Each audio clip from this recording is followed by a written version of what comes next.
the House chamber doors burst open. Representative Marjorie Taylor Greene stormed in, clutching a miniature American flag in one hand and the Gulf of America Act bill in the other, leaving a wake of whispers behind her. Simultaneously, Representative Jared Huffman slammed his briefcase onto his desk, printouts of Stephen Colbert's comedy sketch about the Gulf spilling out, a punchline now becoming official congressional business. Blood rushed to Greene's face as she caught sight of the comedian's face on Huffman's papers. Their eyes met across the chamber, her patriotic fury colliding with his incredulous outrage, as staffers scrambled to their positions like sailors preparing for a storm. Outside this marble fortress, Americans chose between groceries and medicine, while inside, the battle for a body of water's name would consume the day's oxygen. Stay with us. What unfolds in the next hour reveals America's broken soul more clearly than any political analysis ever could. The House chamber glowed under the harsh, unforgiving light of the overhead fixtures, casting dramatic shadows across the faces of the assembled representatives. The historic room, with its soaring ceiling and intricate woodwork, had witnessed countless debates that shaped the nation's destiny. Today, however, it would host what many would later describe as political theater of the absurd. The polished wooden desks, arranged in their perfect semicircles, gleamed under the lights, while the American flag hung motionless behind the speaker's rostrum. The gallery above was sparsely populated with staffers and a few curious visitors, their expressions a mixture of anticipation and bewilderment. Cameras positioned throughout the chamber captured every angle, ready to broadcast this peculiar moment in American politics to a nation increasingly numb to the spectacle of its dysfunctional legislature. As the session prepared to commence, the representatives filtered in through the massive doors. Democratic members clustered together, whispering in hushed tones, their body language conveying a mixture of frustration and incredulity. Their faces reflected the weight of the serious issues they believed should command the chamber's attention: economic collapse, healthcare crises, immigration reform. Yet here they were, about to debate renaming a body of water. Representatives Jared Huffman and Steny Hoyer entered together, their seasoned faces bearing the weathered look of veterans who had seen many political battles.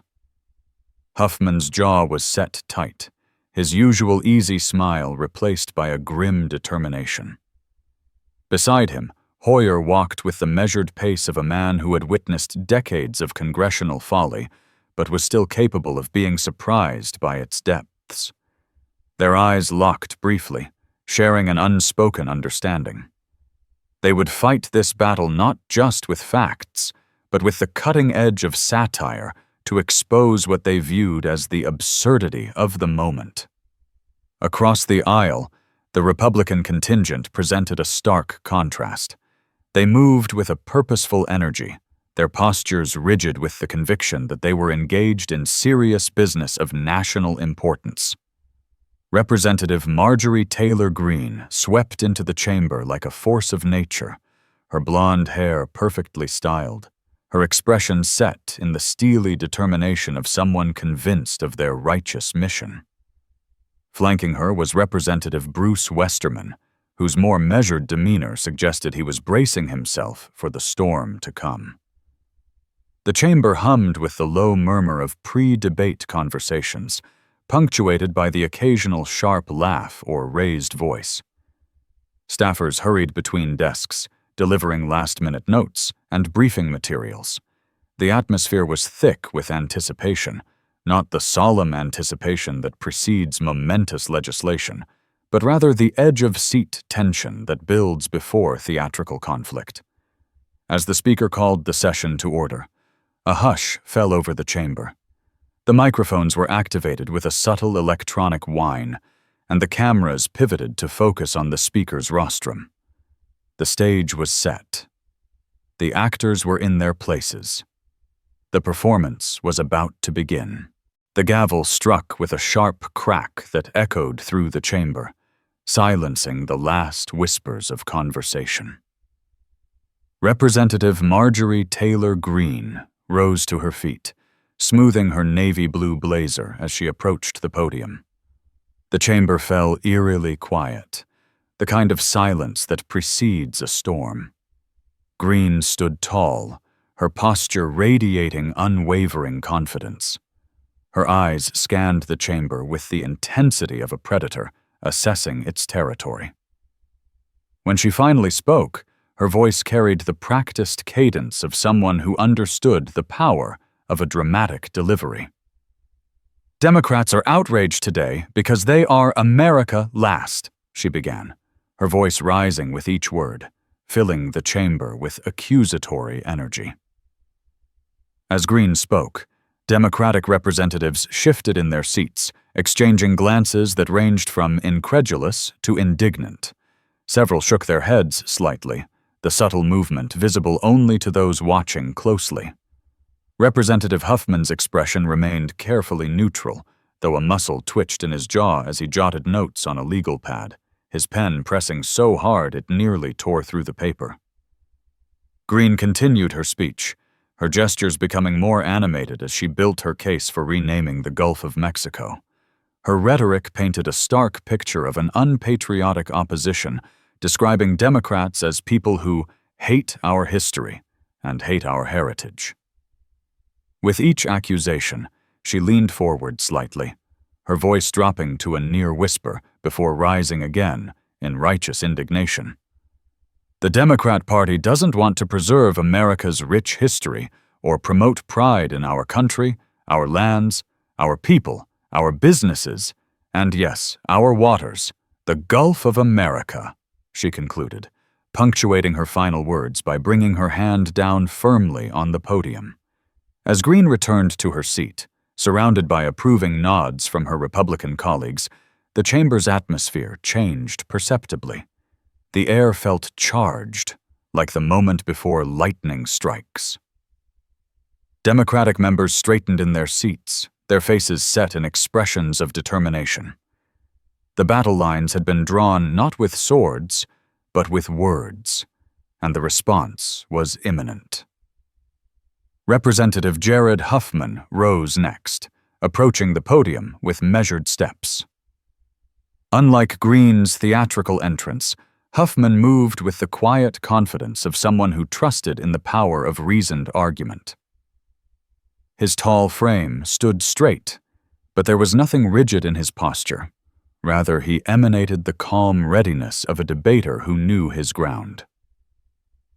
"The gentle lady from Georgia is right about one thing," he began, his voice level and controlled, though those who knew him well could detect the undercurrent of frustration beneath the professional veneer.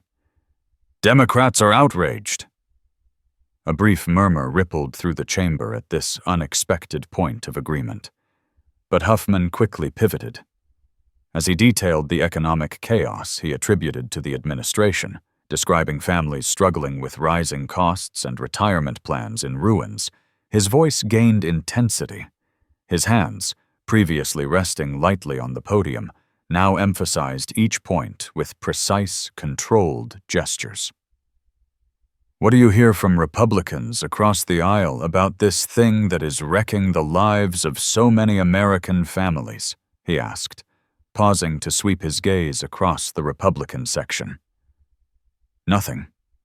Worse than nothing." The Republicans maintained stoic expressions, though several avoided meeting Huffman's eyes directly. Greene watched him with an unblinking stare, her chin slightly raised in defiance. As Huffman returned to his seat, the chamber's division was not just ideological, but physical. The aisle between the parties seemed wider than usual, a symbolic chasm reflecting the gulf in their perspectives. The opening salvos had been fired, and neither side showed any indication of backing down. Representative Bruce Westerman then approached the podium, his movements deliberate and less theatrical than Greene's. His southern drawl filled the chamber as he voiced support for the bill, explaining its purpose to codify President Trump's executive order. While he spoke, Greene nodded emphatically, her satisfaction evident in the slight upward curve of her lips. The chairman's gavel struck again, marking the transition to the next speaker. The debate had only just begun, but already the chamber felt like a battlefield where words were the weapons and conviction the armor. Each side believed absolutely in the righteousness of their cause, creating a perfect storm of political theater that would only intensify as the session continued. When Representative Huffman returned to the podium for his principal speech, the chamber's atmosphere shifted palpably. Where there had been tension, there was now a current of anticipation running through the Democratic side of the aisle. Staffers leaned forward in their seats, pens poised over notepads. Several Democratic representatives exchanged knowing glances. They had witnessed Huffman's skilled oratory before and understood what was coming. "When I call this a deeply unserious bill, I think I'm probably being charitable," Huffman began, his voice carrying the weary tone of someone confronting absurdity with reason. The overhead lights caught the silver at his temples as he adjusted his posture, squaring his shoulders as if bearing the weight of the moment. As Huffman methodically dismantled the premise of the bill, painting it as a distraction from urgent national crises, his delivery shifted between controlled indignation and cutting satire. His eyes, sharp and focused, periodically locked with those of his Republican colleagues across the aisle, many of whom now studied their phones or papers with sudden interest. This deeply corrupt and unhinged leader has put his biggest campaign donor and the wealthiest man in the world in charge of slashing programs that millions of Americans depend on, he continued, his voice rising slightly as he detailed the administration's actions.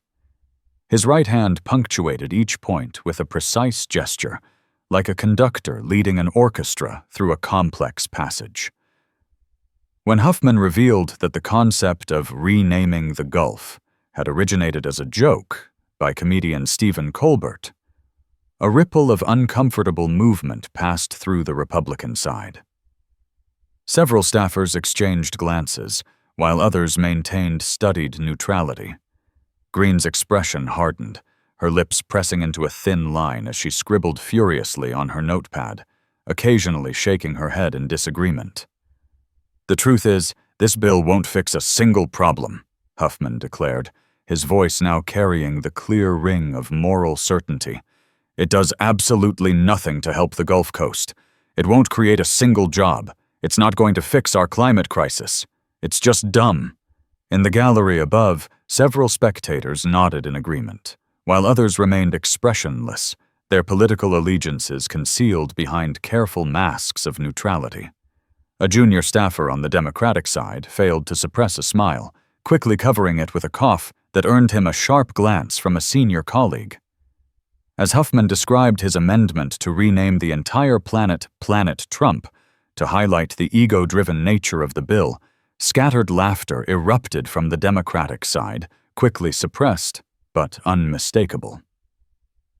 The Republican section remained stonily silent, though one representative in the back row briefly covered his mouth, his shoulders shaking in what might have been either suppressed laughter or indignation.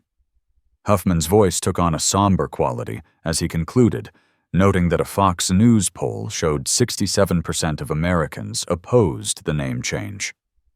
"Americans know a joke when they see one," he said, "even if this Republican Congress doesn't." With these words, he returned to his seat, receiving subtle nods of approval from his Democratic colleagues. The chairman's reminder to refrain from engaging in personalities toward the president hung in the air like an afterthought, barely acknowledged by either side, both too deeply entrenched in their positions to heed parliamentary niceties.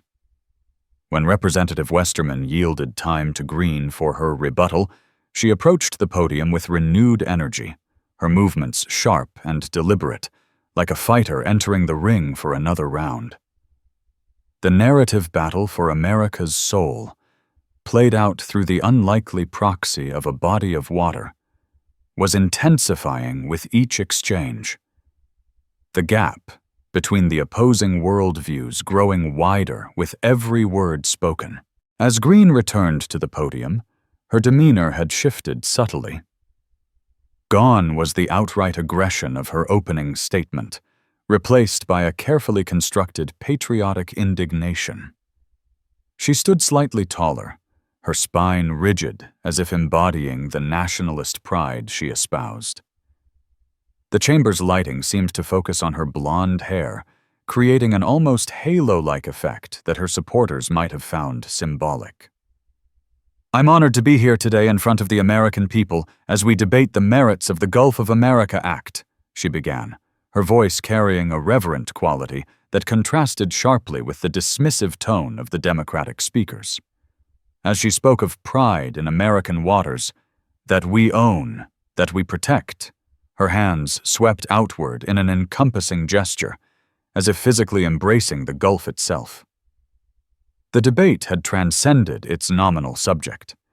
It was no longer about renaming a body of water, but had morphed into a referendum on national identity itself. Greene's rhetoric shifted dramatically as she accused Democrats of loving the cartels more than any other people in the world. With each accusation, her voice grew more intense, her gestures more emphatic, as if physically pushing away the alternative vision of America presented by her opponents. On the Democratic side, expressions ranged from tight-lipped restraint to barely concealed outrage. Representative Huffman's pen moved rapidly across his notepad, his knuckles white with tension. Next to him, a junior representative whispered something that made Huffman pause, glance up at Greene with narrowed eyes, then resume writing with renewed intensity. The atmosphere in the chamber had grown heavy, like the air before a thunderstorm. The gallery above was utterly silent now, spectators leaning forward in their seats, witnesses to a political spectacle that revealed the deep fissures in the national psyche. As Greene detailed her accusations about border security and fentanyl deaths, her voice took on an almost melodic quality, the rhythm of her speech rising and falling in practiced cadence. Several Republican members nodded in synchrony with her points, their body language reflecting their alignment with her worldview. It was during this heightened moment of partisan tension that Representative Steny Hoyer rose, approaching the podium with the measured pace of a veteran lawmaker who had witnessed decades of congressional theater. His entrance marked a shift in the chamber's energy. Several heads turned, and even some Republican members straightened in their seats. Hoyer carried with him the gravitas of institutional memory, a living connection to a time when governance transcended spectacle. "Live from Washington, D.C., Saturday night. Live," Hoyer began, his voice carrying a note of incredulity that immediately cut through the chamber's tension. "You can't make this up."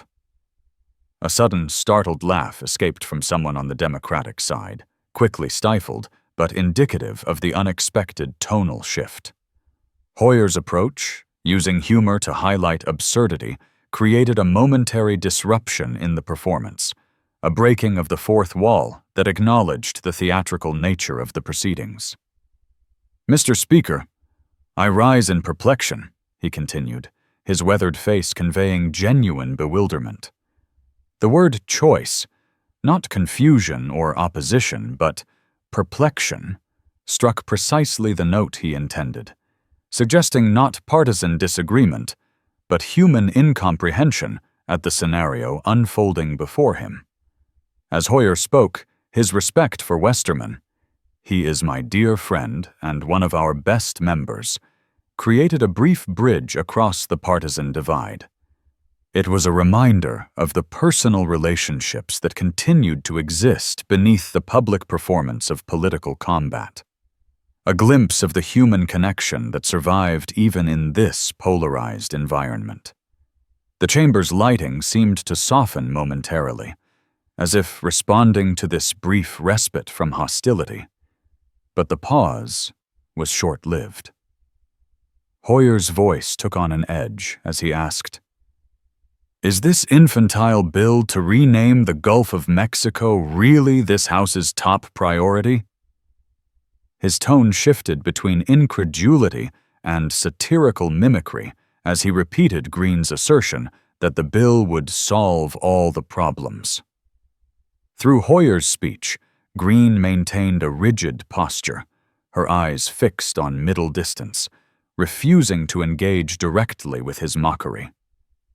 Several of her Republican colleagues appeared uncomfortable, shifting in their seats or studying documents with sudden interest.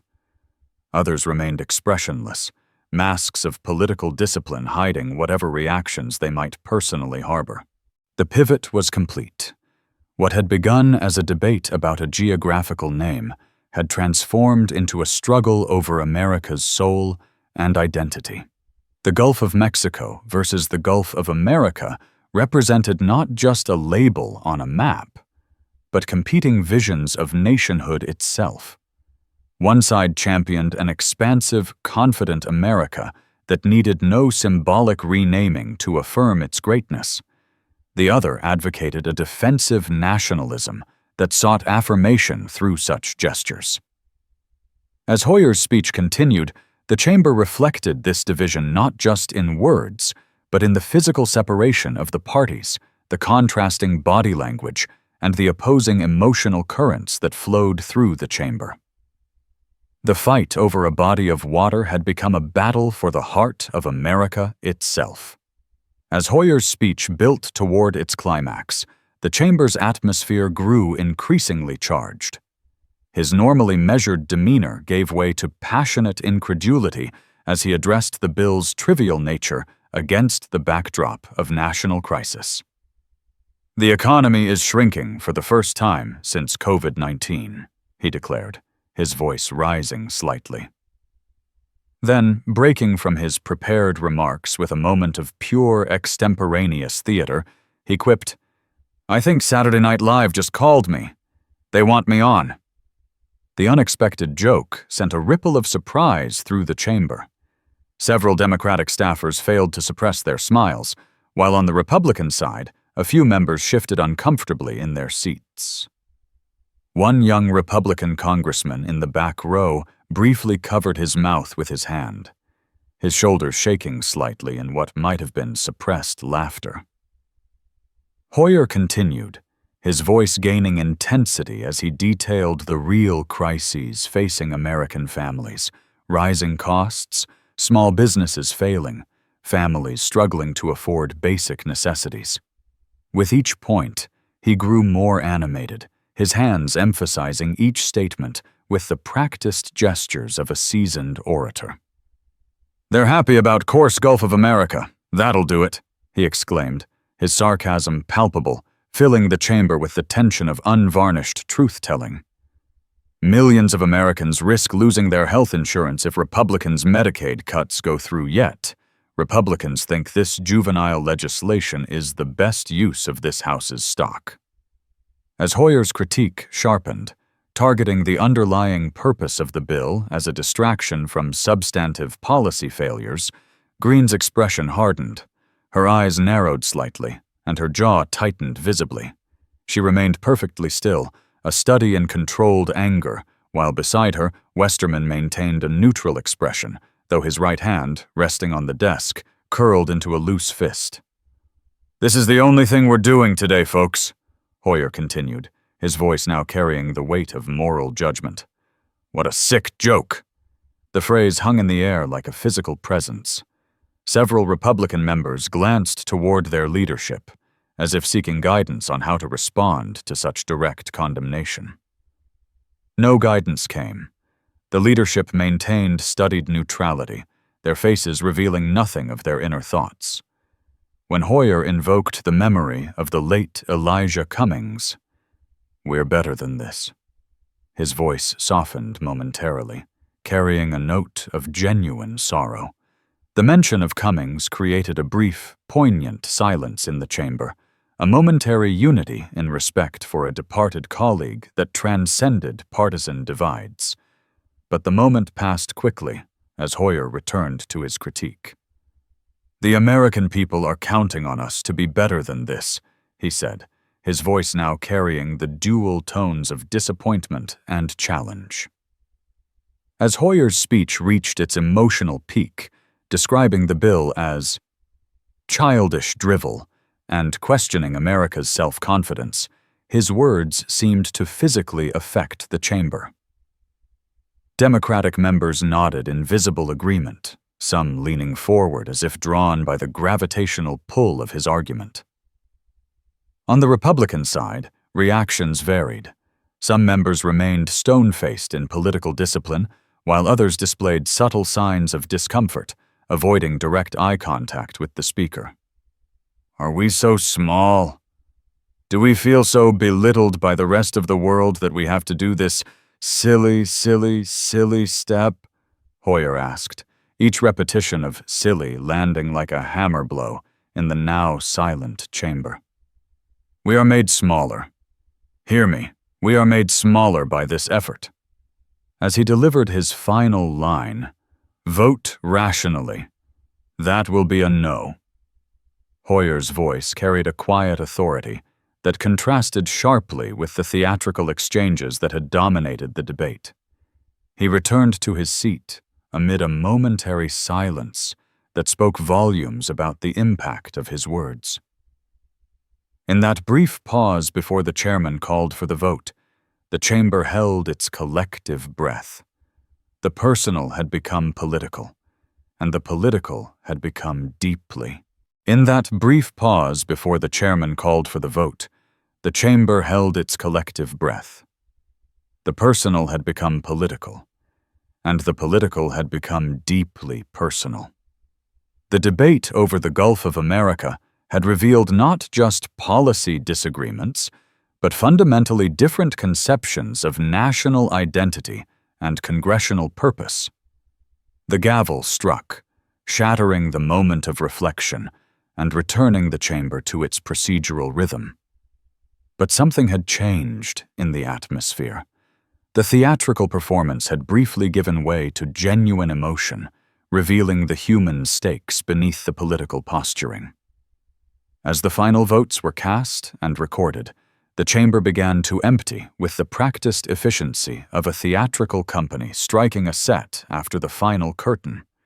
Representatives gathered their papers, staffers leaned in for last-minute consultations, and the sound of shuffling feet and muted conversations gradually replaced the passionate oratory that had filled the space moments before.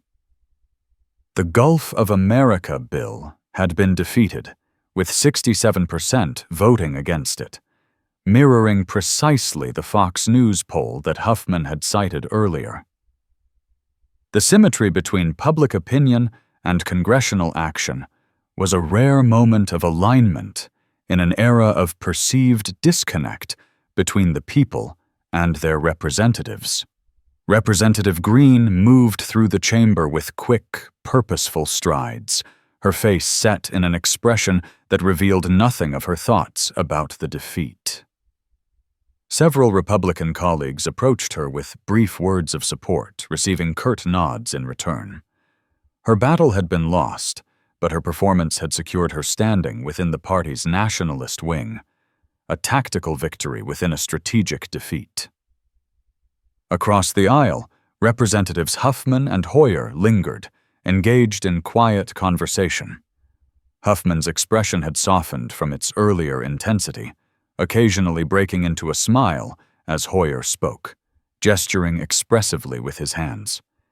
Their body language suggested not triumph, but relief, not celebration of victory, but acknowledgement of a disaster temporarily averted. In the gallery above, the few remaining spectators gathered their belongings. their faces reflecting the mixed emotions of citizens witnessing their democracy in action, fascination mingled with concern, engagement tempered by disillusionment. One elderly woman remained seated long after others had departed, her weathered hands folded in her lap, her gaze fixed on the now empty speaker's rostrum, as if seeking answers to questions too profound for words. Outside the chamber, in the marble corridors of the Capitol, reporters clustered around departing representatives, microphones thrust forward, cameras recording every reaction. The story they would tell would focus on the spectacle, the conflict, the personalities, rarely penetrating to the deeper currents of meaning that had flowed beneath the surface of the debate. For what had transpired was not merely a legislative decision about geographical nomenclature, but a momentary visualization of America's ongoing identity crisis. The Gulf of Mexico would retain its historic name, but the gulf between competing visions of American identity remained unbridged, a division not of water, but of worldviews, not of geography, but of values. As the last representatives departed and maintenance staff began preparing the chamber for tomorrow's session, the great hall fell silent, its emptiness resonant with echoes of the passionate words that had filled it hours before. The chamber itself, this temple of democracy with its soaring ceiling and weight of history, seemed to hold these contradictions in perfect tension, neither resolving nor dismissing them, but offering a space where they could be voiced, contested, and recorded for history's judgment. The Gulf of America debate had concluded, but the larger struggle it represented continued unabated, flowing like water through the landscape of American politics, shaping its contours with the patient persistence of tides that answer not to legislative calendars, but to forces far more ancient and enduring than any single congressional session could encompass. In the gathering twilight outside, the real Gulf of Mexico continued its timeless rhythms, its waters moving in currents unaffected by the names humans chose to give them, a reminder that beneath the sound and fury of political theater, reality persisted in its own stubborn, independent existence, neither diminished nor enhanced by the labels affixed to it by those who briefly walked the earth above its depths.